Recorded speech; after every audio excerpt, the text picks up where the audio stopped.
Muy buenos días a todos. Vamos a dar inicio a este webinar de gestión de derechos de propiedad intelectual. En esta ocasión tenemos a Cristina Narváez, abogada de propiedad intelectual.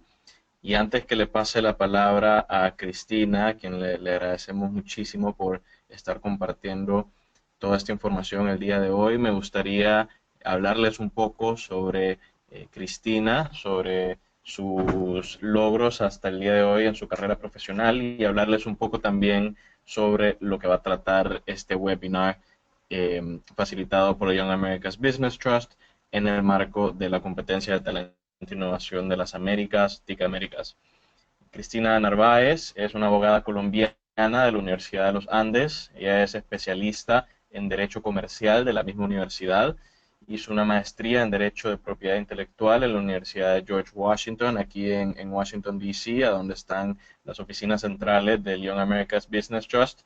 También trabajó en el Departamento de Propiedad Intelectual de la firma de abogados Felipe Prieto Carrizosa, Ferrero, de U y Uría, y fue Fellow en The Nature Conservancy y pasante de la Relatoría Especial para la Libertad de Expresión de la Organización de los Estados Americanos. Cristina tiene más de 5 años de experiencia laboral en asuntos de propiedad intelectual y su práctica se centra en fomentar la transferencia de tecnología y la gestión de la innovación con un enfoque en derechos humanos. Eh, Eso es un poco lo que viene haciendo Cristina hasta el día de hoy. Como verán, tiene mucha experiencia en este tema y por lo cual estamos bastante emocionados de recibir toda esa experiencia e información que nos va a transmitir en este webinar. Eh, Finalmente, hablarles un poco sobre lo que va a tratar este webinar. Este webinar de derechos de propiedad intelectual va a tratar justamente sobre estos derechos de propiedad intelectual que constituyen uno de los activos con mayor potencial para generar valor agregado a las empresas. La versatilidad y margen de protección que brindan los convierte en una herramienta estratégica que tienen los empresarios para incursionar en nuevos mercados y explorar oportunidades de negocio. Es por esto que la gestión de la propiedad intelectual no puede delegarse exclusivamente a los departamentos legales o a los asesores externos, sino también debe ser parte de las decisiones administrativas que toman los emprendedores. En esta clase, Cristina proveerá una breve explicación sobre la importancia de una visión comercial integral de la política de gestión de propiedad intelectual, así como las principales estrategias para alinear los derechos de propiedad intelectual con los intereses económicos para generar y mantener una ventaja competitiva en el mercado. En consecuencia, se va a discutir temas asociados a la importancia de una adecuada protección de los derechos de propiedad intelectual y en la clase también se va a abordar el uso estratégico de estos activos intangibles para atraer inversionistas y construir relaciones de colaboración para promover la transferencia de tecnología y la comercialización de la innovación. Eh, También ya hablando un poco sobre las reglas del juego, le vamos a pasar la palabra a Cristina.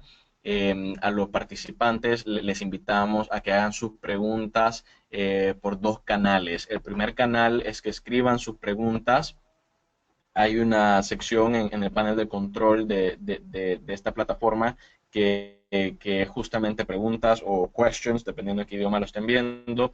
En esa pestaña ustedes pueden ir y escribir su pregunta. Yo se la voy a estar leyendo esa pregunta a Cristina hacia el final de la sesión, que va a ser una sección solo para preguntas y respuestas. Así que en lo que vamos recibiendo esta clase de parte de Cristina, los invito a que escriban sus preguntas ahí y hacia el final yo voy a estar leyéndole esas preguntas a Cristina. El segundo canal de participación, si ustedes tienen un micrófono funcionando en su computadora, pueden presionar el botón de la mano levantada, es un botón de una mano que la tienen también en su panel de control y cuando estemos en esa parte, en esa sección del webinar de preguntas y respuestas, presionan ese botón y yo sé que ustedes van a querer hacer una intervención por medio del micrófono, les voy a habilitar el micrófono y pueden también hacer su pregunta de esa manera. Así que sin más, me gustaría pasarle la palabra a Cristina. Cristina, tu micrófono ya está habilitado. Te agradecemos por estar el día de hoy con nosotros y adelante. Muchas gracias, José, por tu presentación y por las explicaciones. Buenos días a todos y a todas y gracias por participar de este webinar. También los invito a que hagan toda clase de preguntas que en últimas si quedan pendientes puede ser una oportunidad para hacer otro webinar. Entonces, como lo dijo José, hoy les voy a hablar sobre la importancia de la adecuada gestión de derechos de propiedad intelectual y sobre cómo son realmente herramientas muy útiles para contribuir al desarrollo sano y productivo de un startup, sobre todo en los negocios de las nuevas tecnologías que están emergiendo. Entonces, a ver si funciona. Bien. Eh, bueno, un poco sobre la justificación de los derechos de propiedad intelectual es la balanza entre el acceso y la creación del conocimiento. Esto es importante tenerlo en cuenta porque realmente explica mucho la filosofía que hay detrás de la importancia de la protección y de los derechos de propiedad intelectual, porque por un lado la sociedad ha reconocido que se debe fomentar la creación del conocimiento dándole protección no solamente económica a los emprendedores, sino también unas herramientas legales que acompañen ese proceso de creación. Pero también la sociedad reconoce que hay una necesidad de acceso para generar mayor desarrollo, para construir sobre lo ya construido y pues no tener que inventar la rueda todo el tiempo. Eh, por lo tanto, las normas y las leyes de propiedad intelectual deben respetar esa balanza y deben usarse y gestionarse de esa manera, de tal manera que ustedes puedan tener los privilegios que les otorga la ley para estar protegidos contra usos abusivos de terceros que usen de manera no autorizada su propiedad intelectual, pero que de todas maneras se genere un avance en el estado del conocimiento y que ustedes puedan permitir realmente tener un impacto y pues, contribuir al desarrollo sostenible y beneficiar a la sociedad. Y, eh, eh, por ejemplo, yo creo que el ejemplo más claro serían las patentes, en donde el Estado concede un privilegio de explotación exclusiva por un tiempo determinado de una invención a un inventor, eh, siempre y cuando el inventor divulgue la información del que soporta la invención, o sea, la investigación y los resultados que permitieron llegar a esas conclusiones, y además explota la invención en el mercado, porque se entiende que los consumidores y los usuarios están mejorando su calidad de vida, en tanto las empresas o los emprendedores y los diferentes startups pongan y ejerzan y pongan a disposición del público esa innovación, ya sea porque otras compañías pueden hacer partnerships para eh, desarrollar de manera colaborativa otras innovaciones o porque los usuarios se están viendo beneficiados con el uso de esta tecnología. Entonces, les voy a pasar como un repaso de los diferentes derechos de propiedad intelectual. Es algo súper escueto porque también dependen mucho de la legislación interna de cada país y pues porque lo importante es que tengan una idea de para qué sirven y en qué momento se tienen que utilizar y ya digamos la minucia lo pueden consultar con sus asesores. Entonces, tenemos por un lado las patentes y diseños industriales, que son los, digamos, los que protegen la parte, diría yo, técnica de las innovaciones. Las patentes, con las patentes se pueden proteger ya sea o productos o procedimientos y tiene que ser de manera que tengan un aporte tangible y que den o una nueva forma de hacer algo o una nueva solución técnica. Tienen unos requisitos bastante rígidos y estrictos y es que tienen que ser nuevos a nivel internacional. O sea, la novedad no es solamente en Guatemala o en Colombia o en Ecuador, sino que es a nivel mundial. Tienen que tener nivel inventivo, es decir, que se genere una ventaja técnica frente a lo ya creado para que se avance en la técnica de la invención particular y pues claramente que tenga una aplicación industrial, es decir, que pueda usarse de manera pues industrializada y reproducirse para ponerlo a disposición de los usuarios. El diseño industrial es la apariencia externa, estética, percibible o perceptible ante los consumidores, y el único requisito generalmente es que sea novedosa. Entonces, pues los diseños industriales pueden recaer desde unas llaves de agua, como lo ven en la diapositiva, o el diseño del celular o el diseño del carro, siempre y cuando sea lo que está por afuera, que se pueda percibir. El motor del carro no es susceptible de diseño industrial precisamente porque no se está expuesto. De pronto un motor expuesto podría llegar a serlo. Y en la mitad de estos dos hay un derecho que se llama modelo de utilidad, que es sui generis y que no en todos los lugares es ampliamente reconocido. Por ejemplo, en Estados Unidos es bastante polémico y es como una patente chiquita y recae sobre productos, y en vez de que sea algo como completamente una nueva forma de hacer algo, es más bien como un rediseño de los componentes de forma que se genere una ventaja competitiva con base como en las disposiciones que ya estaban. Entonces, generalmente supone darle una vuelta a un elemento de una mesa y así, entonces se vuelve más eficiente cómo se utiliza, o las herramientas y las llaves de las tuercas son los típicos objetos que se protegen por modelo de utilidad porque hacen como una muesquita en alguna parte y eso hace que puedan tener un torque y una fuerza pues de manera más eficiente, y los usuarios no tengan que usar tanto esfuerzo al tratar de mover las roscas, por lo tanto, las tuercas, por lo tanto, ese sería como el ejemplo, pero los grandes ejemplos son patentes y diseños industriales.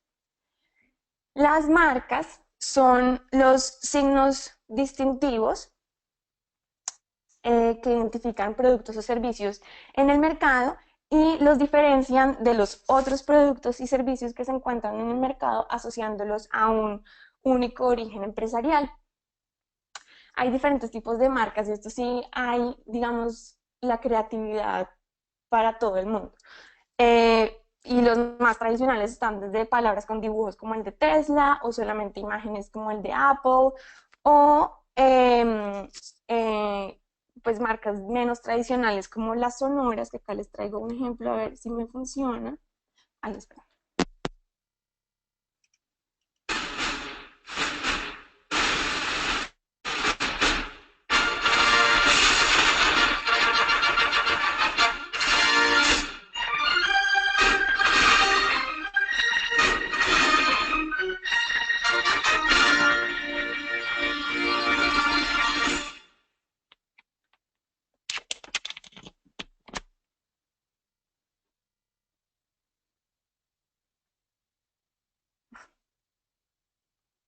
Entonces, ese es el ejemplo de una marca sonora. Esta marca está de hecho registrada en muchas en muchos países del mundo, y en Colombia está efectivamente protegida.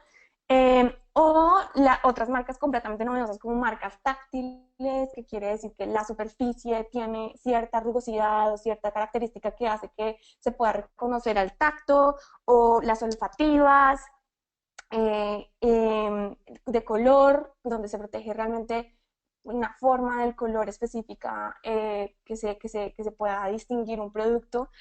Y las gestuales, a mí se me hace que es como la última creación. Ay, no está. Ay, sí está.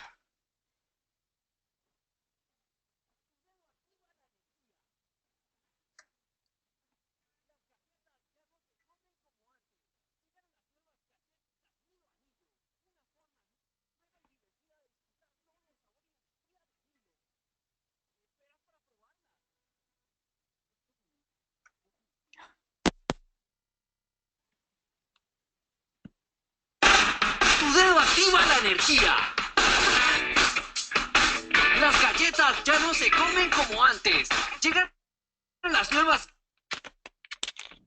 Bueno, perdón que me no puse el sonido antes, pero esa es la idea. Que los gestos asociados a los productos o a los servicios se vuelvan distintivos y entonces ahora los niños en vez de pedir por favor una galleta puedan hacer un signo con los dedos y el tendero o la persona que venda la galleta se las entregue. Esta es una marca registrada en Colombia de Nestlé y bueno, pues es como de las más creativas que encontré. Entonces, con respecto a las marcas, eh, quería decirles también que hay otro tipo de signos distintivos que son los lemas, que son frases cortas que acompañan las marcas usualmente para soportar y para ayudar como a generar recordación. Las enseñas que identifican los establecimientos de comercio y los nombres comerciales que son los que identifican al comerciante. Entonces, las enseñas generalmente y los nombres comerciales pueden ser las mismas marcas, solamente que el uso en que se hacen en los diferentes tipos de signos distintivos son diferentes, porque la enseña comercial sería el signo o el letrero que está en el local. Y el nombre comercial sería con lo que se identifican cuando les venden un producto.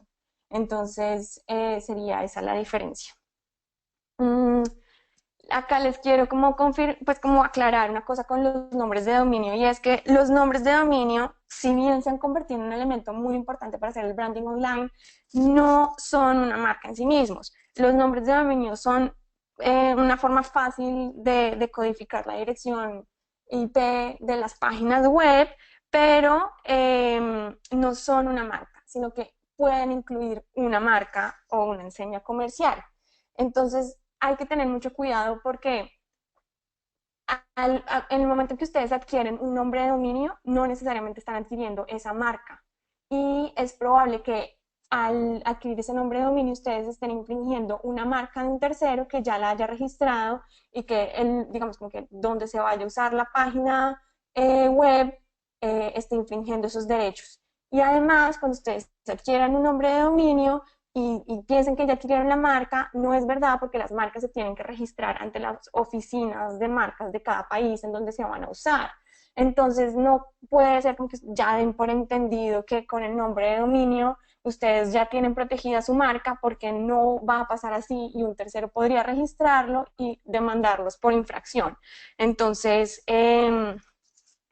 hay que tener mucho cuidado con eso y identificar de manera separada tanto los nombres de dominio como las marcas, teniendo en cuenta que su uso realmente como que es simbiótico porque se potencializan en Internet las marcas a través de los nombres de dominio, pero que hay que tener una protección independiente para cada uno.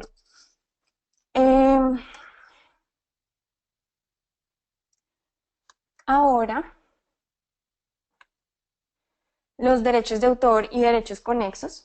Estos derechos se adquieren automáticamente con la creación de la obra y lo importante es que las obras sean creativas, perdón, sean originales. No importa como el valor creativo o si es una obra bonita o fea, lo importante es que sean originales, es decir, que no sea una copia idéntica de una obra que ya esté creada, sino que tenga como una expresión propia que venga del autor. Dentro de los derechos de autor se protegen cualquier también tipo de obras, incluyendo los libros y las canciones, las pinturas, etcétera, pero sobre todo actualmente los planos arquitectónicos, el software, el diseño de la página web, películas, videojuegos, como casi que todos los contenidos digitales son protegibles por los derechos de autor. En el caso del software con las patentes todavía es un tema muy polémico y hay como muchas restricciones para que un software sea en realidad protegible por patentes, por lo tanto las nuevas tecnologías se han visto como beneficiados de la protección del derecho de autor y es importante tener en cuenta que las ideas abstractas no se protegen y lo que se protege es realmente cómo fue plasmada esa idea y la forma creativa y original en que se realizó esa obra. Por eso es que puede haber, por ejemplo, dos películas sobre extraterrestres, pero pues una es Star Wars y la otra es Star Trek. Entonces, lo importante es que se puedan como diferenciar y que cada una tenga unos rasgos originales. Lo mismo pasa con el software y lo mismo pasa con las aplicaciones y los diseños de las páginas web.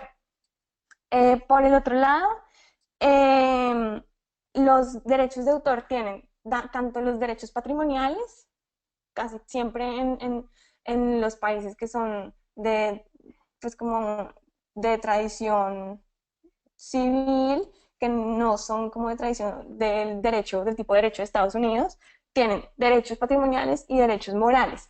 Los derechos patrimoniales son los asociados a la explotación de la obra, o sea, los derechos que se pueden transferir, que se pueden vender, que se pueden licenciar y son asociados a los derechos de reproducción, los derechos de puesta a disposición y en general cualquier forma de explotación de la obra.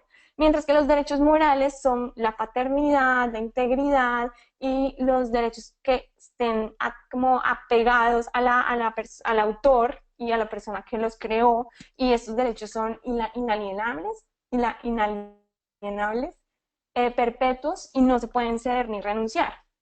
Por lo que hay que tener en cuenta que a pesar de que ustedes o adquieran los derechos patrimoniales de una obra o ustedes sean sus derechos patrimoniales de una obra a un tercero, el tercero o ustedes que usen las obras de alguien más deberán reconocer la paternidad de esa obra al autor. Entonces tienen que citar y poner quién fue el que la creó y en qué momento. Y por el otro lado están los derechos conexos, que son los derechos de los cantantes, actores y los productores de grabaciones sonoras y organismos de radiodifusión, porque originalmente no se habían concebido que los actores y cantantes tuvieran derechos de propiedad intelectual sobre las canciones, y finalmente con el desarrollo y que se vio que efectivamente un cantante sí puede hacer una diferencia absoluta como ejecuta y cómo interpreta una canción frente a otro que canta la misma canción, se le concedieron este tipo de derechos y también son derechos que se conceden tan pronto se materializa la obra. Y finalmente el secreto industrial, que es una información secreta que tiene valor comercial precisamente porque es secreta y su duración está atada a que se mantenga la información secreta, por lo tanto siempre, como que en la mayoría de las legislaciones, piden que se tomen ciertos mecanismos para proteger el secreto de manera efectiva. Entonces pueden ser mecanismos como contratos de eh, contratos para mantener el secreto o barreras físicas para que las personas no, o cualquier persona no esté autorizada para entrar y tomar la información de manera fácil, o electrónicas que tengan el mismo sentido cuando la información está almacenada en un computador o en algún dispositivo. Bien, entonces esos son los derechos de propiedad intelectual. ¿Por qué proteger? La protección es muy importante porque evita que terceros o ustedes infrinjan una obra o una invención o algo que ya esté creado por alguien más. Y evita que se pierdan unos esfuerzos y unos recursos que se han invertido para crear una obra que ya estaba inventada y ya estaba en el comercio, o que precisamente porque ustedes ya la inventaron y van a excluir al competidor, tienen que incurrir en gastos para hacer valer sus derechos y sería mucho más engorroso entrar a demostrar que ustedes sí son los titulares cuando no tienen la protección. Y pues la verdad, el mercado sí reconoce la protección de estos derechos de propiedad intelectual y sí genera una ventaja competitiva frente a los competidores, precisamente porque no solamente ustedes están autorizados legalmente para utilizar esa tecnología, sino también para excluir a otros de que lo usen. Ustedes tendrían, dependiendo del tipo de derecho de derecho de propiedad intelectual que estemos hablando, una protección temporal para que ejerzan de manera exclusiva ese derecho. Y eso realmente beneficia mucho la forma como se explota esa tecnología.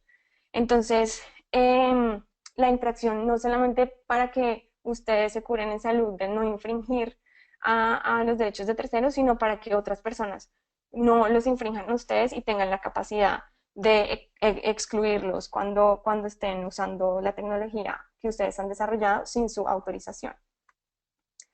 Y aquí es donde es muy importante ver que el departamento legal realmente es un socio estratégico del negocio y que la asesoría legal, pues, de manera ideal debería verse como un servicio preventivo y no un servicio reactivo. Los abogados de propiedad intelectual deberían ser integrados en los procesos de decisión de la compañía con el fin de establecer una estrategia de protección y comercialización de acuerdo a los intereses económicos y con base en las herramientas legales disponibles. Por ejemplo, los derechos de patentes y marcas que son territoriales y solamente se conceden en los países en los que se ha solicitado la protección,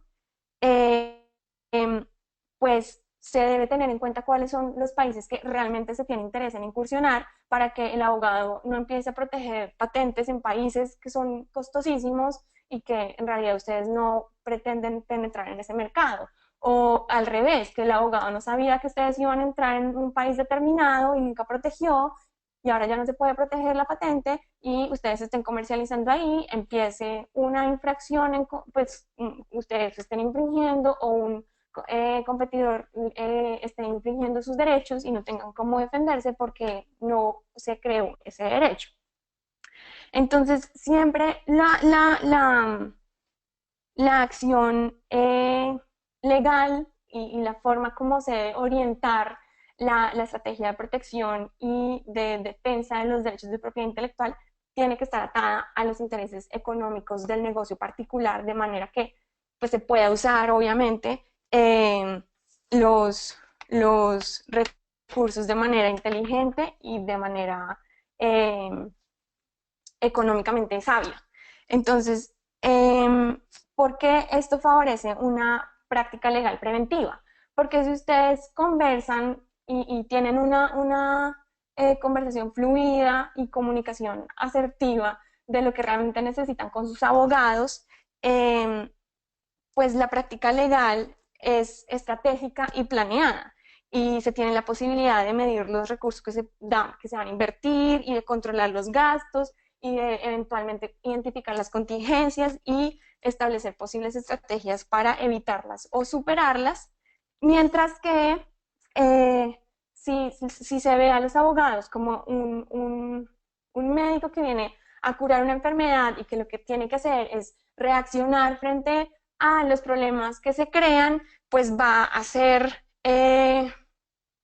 casi como que el derecho de propiedad intelectual se genera en sí mismo contingencias porque se tienen que atender de manera urgente, sin prever los costos y generando gastos que no se tenían presupuestados. Y pues también eso como que a nivel reputacional, como lo vamos a ver más adelante, frente a los consumidores y frente a posibles inversionistas está mal visto porque evidencia una falta de organización y una falta de conocimiento de gestión del negocio, porque la propiedad intelectual realmente es parte, como que integra la columna vertebral de sus actividades diarias, y si no la tienen en cuenta y dejan que pasen este tipo de situaciones como infracciones que no tenían por qué ocurrir o que se hubieran podido evitar, tanto los inversionistas como los consumidores van a empezar a dudar de su capacidad de hacer negocios. Entonces, los puntos claves son que una sana gestión de propiedad intelectual es clave para lograr, uno, la administración eficiente de recursos, precisamente porque cuando estamos hablando de un servicio legal que sea preventivo, se puede prever, ahorrar, establecer cuáles son los topes de costos y hacerlo con el tiempo que se necesita para que el negocio no sufra. Esto también quiero resaltarlo, y es porque muchas veces la propiedad intelectual se ve como un commodity que está solamente para grandes empresas que pueden darse el lujo de tener propiedad intelectual y gastar en eso, cuando en realidad la planeación y tener una buena gestión de la propiedad intelectual puede generar que la propiedad intelectual sea el único activo que tenga un startup y con eso no necesite de absolutamente nada más. La financiación, como les conté, tener una buena gestión de propiedad intelectual con una protección pertinente en donde se necesita, de la forma como se tiene que hacer, que cubra exactamente todas las invenciones que ustedes están explotando, que las marcas realmente identifiquen los productos y servicios que están vendiendo, atrae inversionistas de manera más fácil que si ustedes tienen una propiedad intelectual desorganizada, porque la financiación realmente se basa en la seguridad que ustedes le vayan a dar al inversionista, de cualquier forma, tanto, o sea, de cualquier forma que la vayan a adquirir. Entonces, cuando ustedes pueden mostrar exactamente cuál es la forma en que ustedes han gestionado esa propiedad intelectual que está ordenada, eso genera confianza y seguridad y pues los inversionistas van a estar más prestos a ponerles atención a sus negocios. Y finalmente, las alianzas estratégicas también se basan en la propiedad intelectual y una buena carta de presentación sería tener unos derechos de propiedad intelectual bien gestionados en donde el aliado o cuando ustedes actúen de aliado estratégico con otra persona puedan revisar, no, que todo esté de acuerdo, que se sepa exactamente cuál es la titularidad de los derechos, en qué estado están y se tenga claridad de cómo se ha gestionado estos tipos de derechos.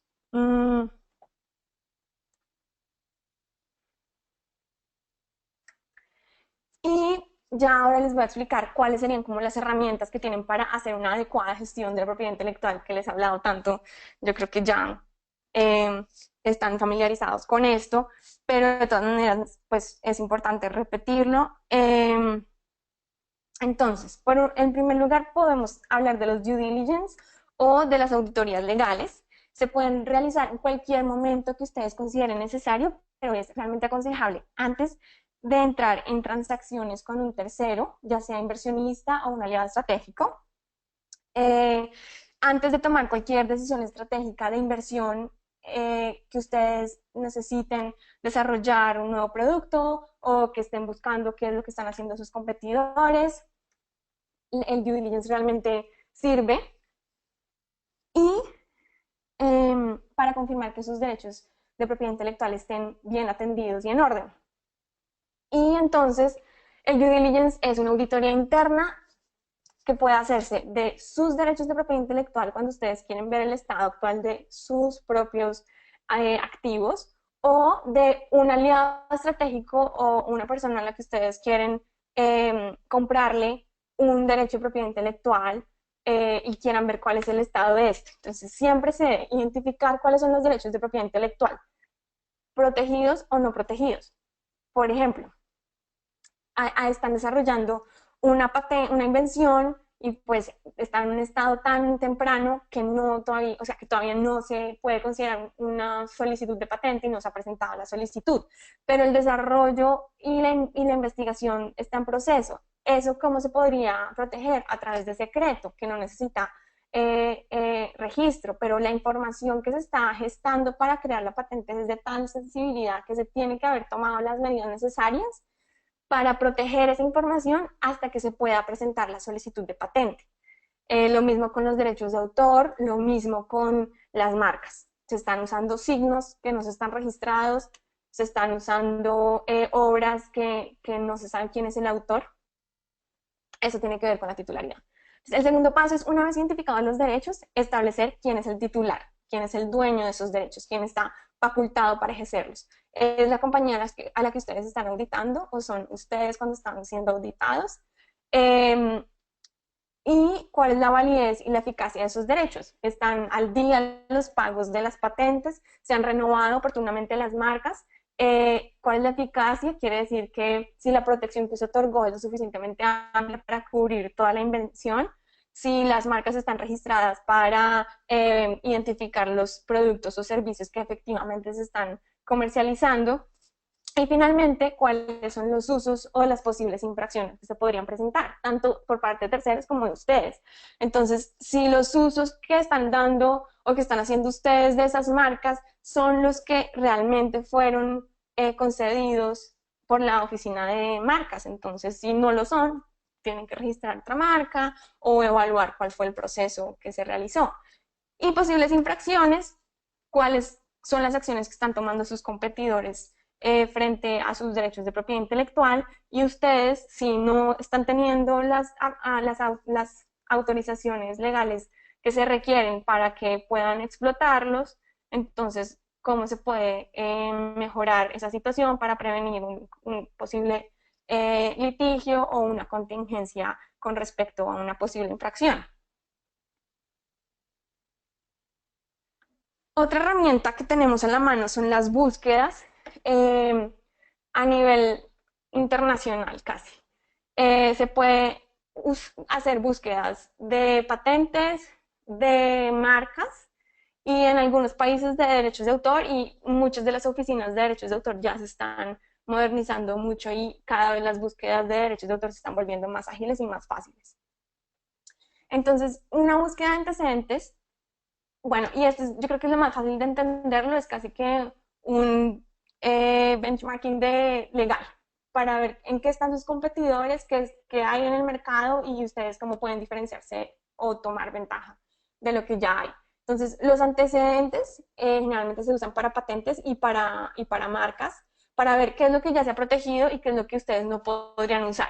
Una patente de un tercero que ya está protegiendo el desarrollo que ustedes están desarrollando, pues básicamente les dice, no sigan haciendo eso, mejor contacten al que ya tiene la patente y ofrezcan una alianza estratégica, o traten de mejorar lo que ya hay y construyan sobre eso para generar un nuevo producto que pueda ser patentado. Lo mismo con las marcas, si una marca muy similar para proteger servicios similares a los que ustedes van a ofrecer, pues necesitarían pues ofrecer, hacer una oferta para comprarla o licenciarla o desarrollar un nuevo signo para ustedes. La libertad para operar es básicamente para las patentes, y lo único que busca es las patentes que están activas, no las que ya están, las que ya perdieron su vigencia, sino realmente las que están activas, que podrían impedir que ustedes entren con una invención que ya no se puede proteger por patentes. Entonces, hay una ventana de tiempo que generalmente es de un año, o dependiendo de los países y de los tratados que tengan con los países, en donde ustedes pueden pedir la protección de una patente una vez ustedes ya la han divulgado. Una vez pasa ese periodo de tiempo, ya no se puede pedir la protección por patente, y pues básicamente lo que toca hacer es confirmar que si ustedes entran en ese país no están infringiendo derechos de terceros, porque ahí sí que habría una contingencia. Y la libertad para operar es básicamente eso, decir que ustedes hicieron esta medida de protección y pues para prever futuras contingencias muestra buena fe y que ustedes actuaron de manera limpia en sus negocios y que no encontraron nada que les impidiera entrar y ustedes entrar. En el evento en que alguien diga que tenía una protección legal sobre algo que se parece a la invención que ustedes están explotando, se podría entrar a negociar con una forma más tranquila y más pausada y de manera más estratégica, que si no hacen nada y salta la liebre de sorpresa y no están preparados. Los monitoreos de competidores generalmente se hace para ver mes a mes qué están presentando los competidores, sobre todo si tienen unos competidores muy activos y que están como realmente muy cerca a su sector de investigación y desarrollo, y están pendientes a ver qué es lo que podrían entrar a desarrollar y ver cuántas patentes o cuántas marcas están presentando y cuál es la actividad que podría relacionarse con eso. Se puede hacer búsquedas por nombre de compañía, nombre de titular, nombre de solicitante, y con eso ustedes tendrían pues la información actualizada de cuáles son las actividades de sus competidores. Y lo mismo por sectores de la industria, por productos o servicios. Entonces, si a ustedes no les interesa un competidor específico, sino una industria o el sector comercial de un producto identificado, también se puede hacer esa búsqueda para ustedes monitorear cómo está el mercado, que tienen que estar actualizados, quién es el que está presentando más patentes o más marcas en ese sector. y puede darles mucha información útil sobre el mercado. Y finalmente, los contratos, los tipos de contratos más, digamos, que usualmente se usan son el contrato de confidencialidad, que clave para los patentes en sus etapas de desarrollo, antes de que se presenten las solicitudes y cuando se está desarrollando la invención. Eso se podría decir que se podría proteger por un secreto industrial siempre y cuando esa información que está ahí ya sea económicamente importante para la empresa, pero incluso si esa información no tiene valor per se, por ser secreta, y por lo tanto no califica como secreto industrial, podría protegerse como información confidencial con un contrato de información, pues de confidencialidad. De todas maneras, es una sana práctica identificar qué es lo que se quiere que se considere confidencial, precisamente para evitar que vaguedades o ambigüedades dentro del contrato permitan una interpretación laxa de lo que se considera información confidencial y se termine filtrando por ahí información que ustedes consideraban sensible y no se pueda defender la titularidad de esa información. La cesión de los derechos, como les digo, sobre todo en los derechos de autor, donde hay dos tipos de derechos, los derechos comerciales y los derechos perdón, morales. Generalmente se hacen contratos de cesión con los diseñadores o con los trabajadores o con quienes presten algún tipo de asesoría para que ese producto que se realizó quede de propiedad de ustedes o del startup en el que ustedes están trabajando y puedan realmente explotarlos en el futuro. La cesión generalmente puede ser parcial o total y se tiene que identificar realmente cuáles son los derechos que se están cediendo. Para la cesión de las invenciones y las cesiones de las marcas, generalmente ocurre cuando se compra y se vende una patente o cuando se compra y se vende una marca. Generalmente cuando se hace la transferencia de las marcas, se requiere que en ese contrato se hable también del goodwill que se ha asociado a la marca a través del uso y como de la buena forma en que se ha comercializado y se ha utilizado la marca en el mercado. Y con respecto a las patentes, cuando se adquiere una patente, siempre se debería acompañar este contrato de cesión con un contrato de transferencia de tecnología en donde se especifique realmente cómo se va a lograr transferir el conocimiento que está asociado a esa patente, no solamente los derechos de la patente, sino para que ustedes puedan explotar efectivamente la patente en el mercado. La licencia de los derechos, que es una autorización de uso, no transfiere los derechos, pero les permite a ustedes explotarlos. Y las licencias también pueden ser de muchas formas, tanto territoriales, como universales, como parciales, como totales. Y ya básicamente depende de la necesidad que ustedes tengan para adquirir los derechos y de la negociación que se logra hacer con los titulares de los derechos. Estos contratos así llamados de confidencialidad, cesión y licencia, que están aisladamente considerados acá, ustedes los pueden identificar incluidos como cláusulas en otros contratos grandes de joint venture, de transferencia de tecnología, de colaboración, y etcétera. Entonces, siempre tener muy claro cuál es la diferencia entre cesión y licencia y tener mucho cuidado con la cláusula de confidencialidad de que esté redactada realmente con lo que ustedes consideren que es confidencial para que no se pueda como usar de manera amplia y vaga. Creo que eso sería todo por hoy. Muchísimas gracias por ponerme atención. Si hablé muy rápido o si tienen dudas, por favor, hagan las preguntas que consideren. Y bueno, estoy a sus órdenes para lo que necesiten. Muchísimas gracias, Cristina. Vamos a pasar ahora a la parte de preguntas y respuestas.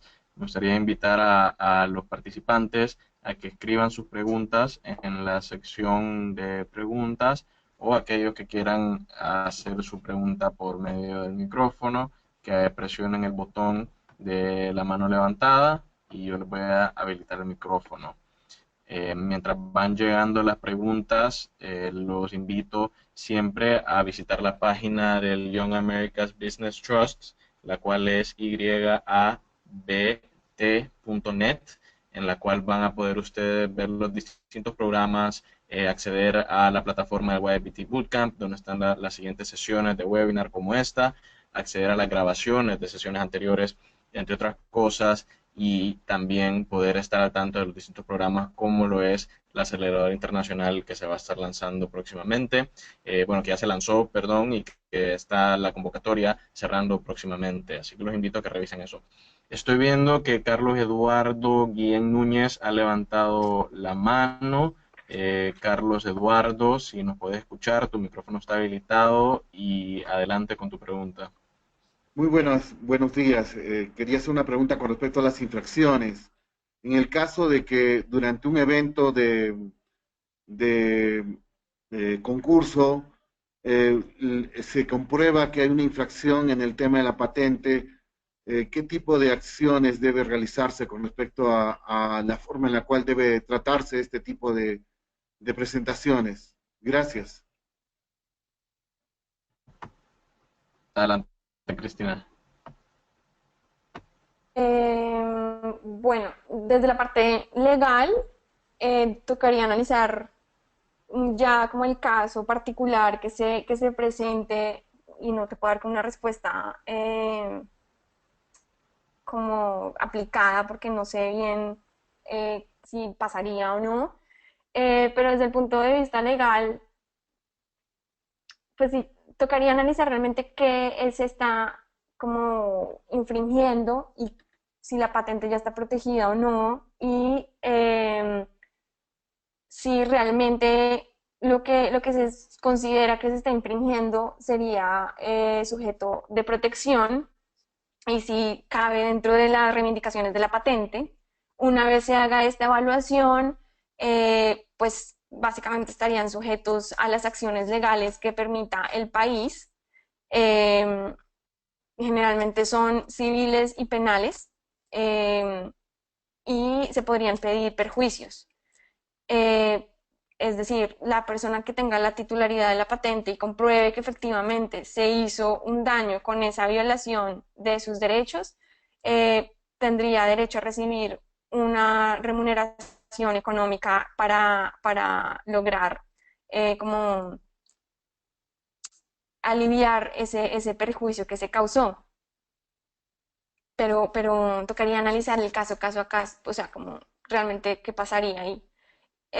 Con respecto al concurso, no sé si José quieres como complementar si se descalificaría a la persona que plagió o si se tiene como alguna política al respecto eh, ya puntual. Claro. No, siempre una de las cosas que se evalúan en la competencia ética Américas es el, el nivel de innovación que está haciendo el proyecto. En ese caso, tiene que ser algún proyecto original. Usualmente eso es algo que nosotros ya vemos de lleno cuando estamos eligiendo a los finalistas. Cuando elegimos a los finalistas, uno de los criterios importantes es ver que el proyecto sea original.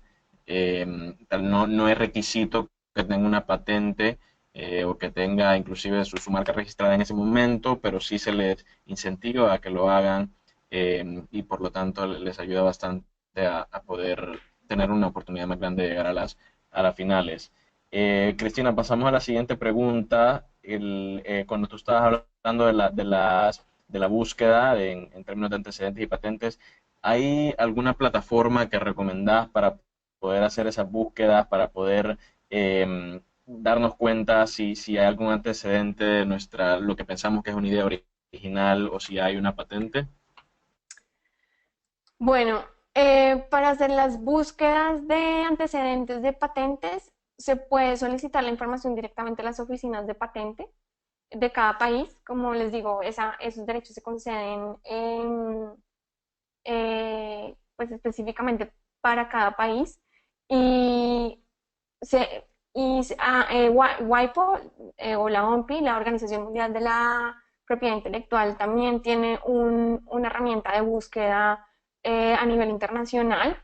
Sin embargo, sí pues, les aconsejaría que se asesoraran con un abogado experto en patentes para que pudiera analizar los resultados, porque generalmente sí tienen unas técnicas de comparación de las reivindicaciones, y que se pueda como aplicar realmente bien tanto el concepto de originalidad como el de nivel inventivo, y que lo que ustedes están desarrollando sea completamente nuevo e inventivo, y por lo tanto diferente a lo que ya hay en el estado de la técnica, porque muchas veces los resultados que se reciben en estas búsquedas no son procesados por las oficinas de patentes. Algunas sí lo hacen y hacen como comentarios, y otras no lo hacen.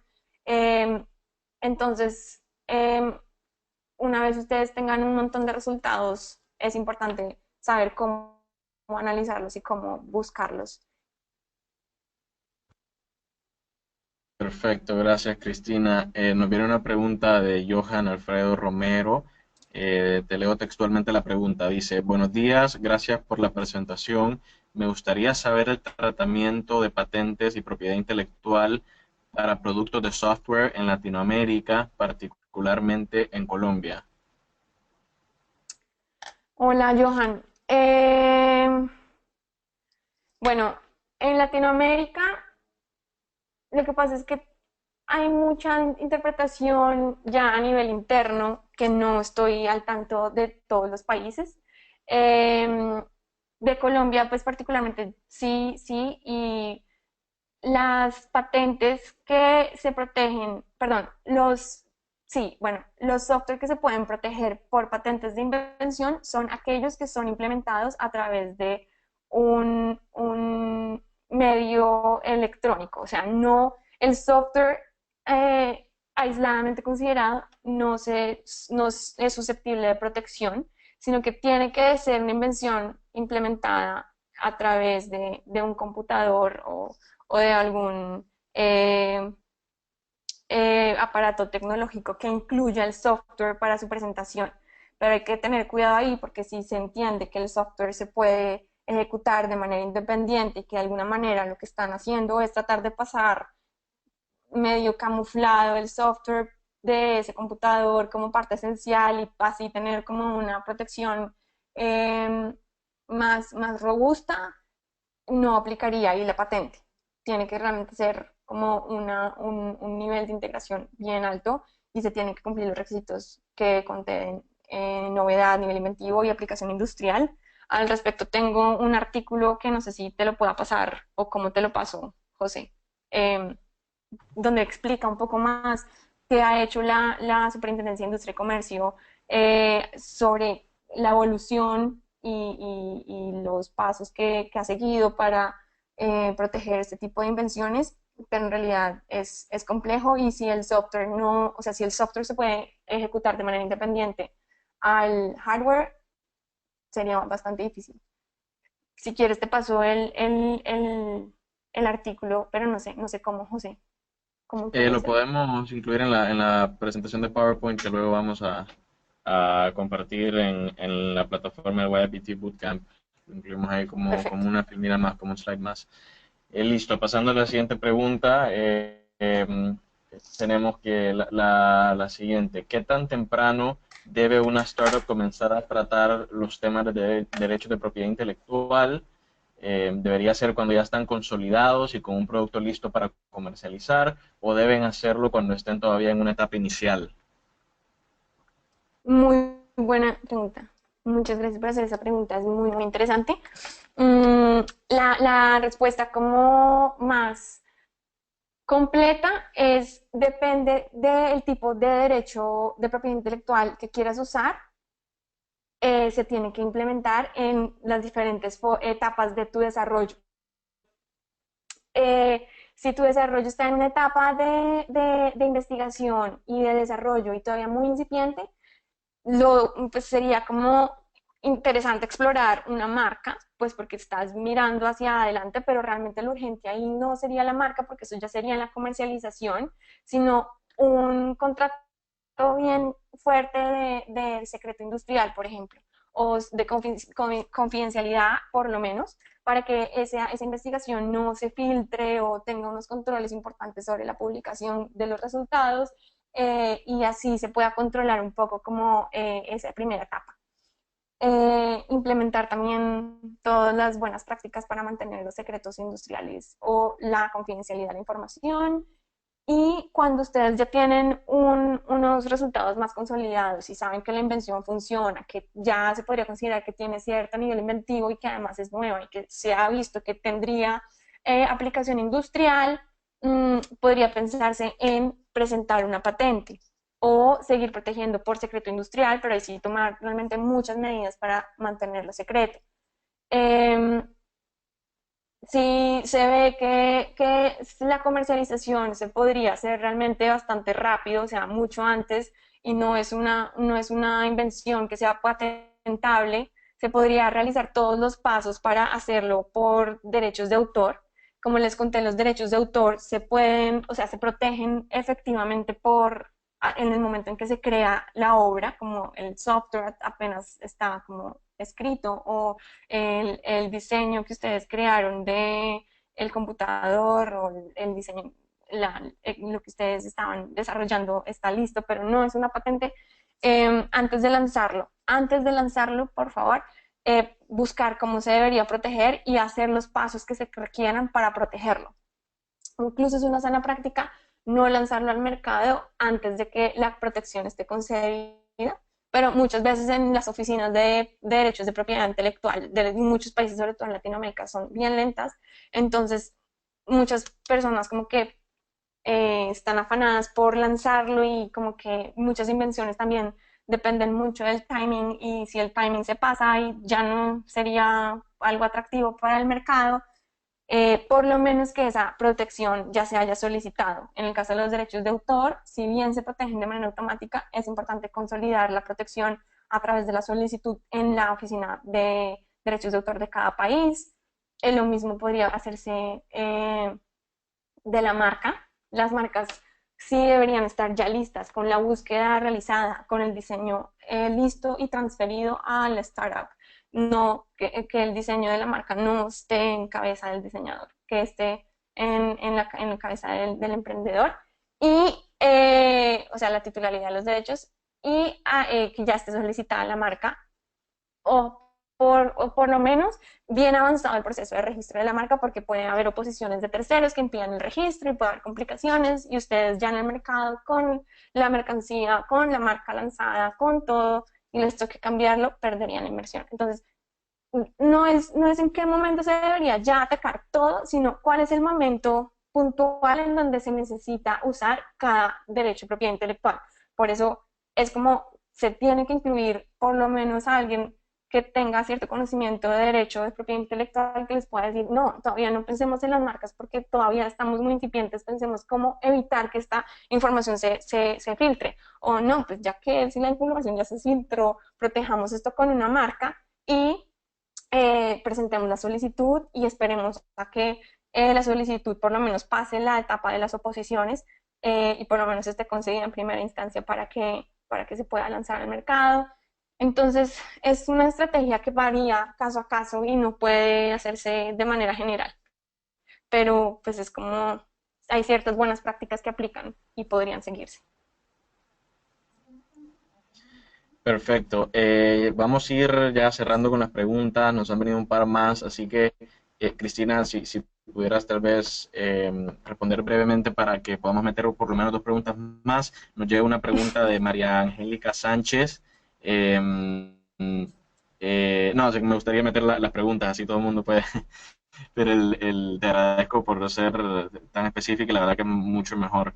Pero te agradezco. Aquí va la pregunta de María Angélica Sánchez. Ella pregunta, ¿cómo opera entonces el principio primero en el tiempo, primero en el derecho? A veces un emprendimiento no puede esperar meses para lanzarse. Sí, yo entiendo esa preocupación, y no es porque haya ¿cómo se dice? Que no aplique este principio del primero en el tiempo, primero en el derecho, sino porque si ustedes no hicieron una búsqueda adecuada o si ustedes la hicieron y ya han identificado que hay algo que se podría hacer similar, hay contingencias. Si si un competidor presenta una posición a una marca y demora el registro y finalmente eso confunde a la oficina de marcas y les niega la marca, tienen que presentar apelación. Entonces, eso no es porque no se respete el primero en el tiempo, primero en el derecho, sino es porque dentro del proceso de registro de la patente, si quedaron, pues si la oficina de marcas o de patentes considera que las reivindicaciones de las patentes están muy vagas y que toca acotarlas, entonces todo eso demora bastante el proceso de concesión y yo entiendo que es complicado para el negocio.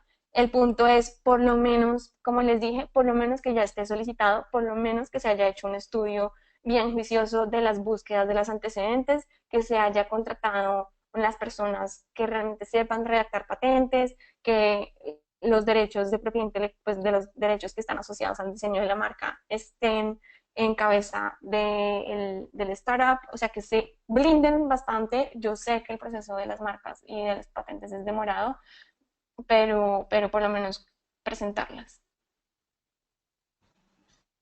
Perfecto. Cristina, muchísimas gracias una vez más por esta sesión, la cual le No, Rey, recuerdo a los participantes, otra la pregunta. cual, perdón.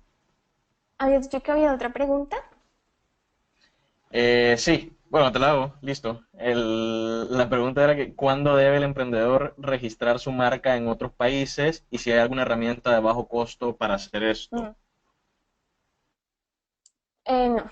Las herramientas de bajo costo, eh, muchas oficinas de marcas cada vez permiten solicitudes online.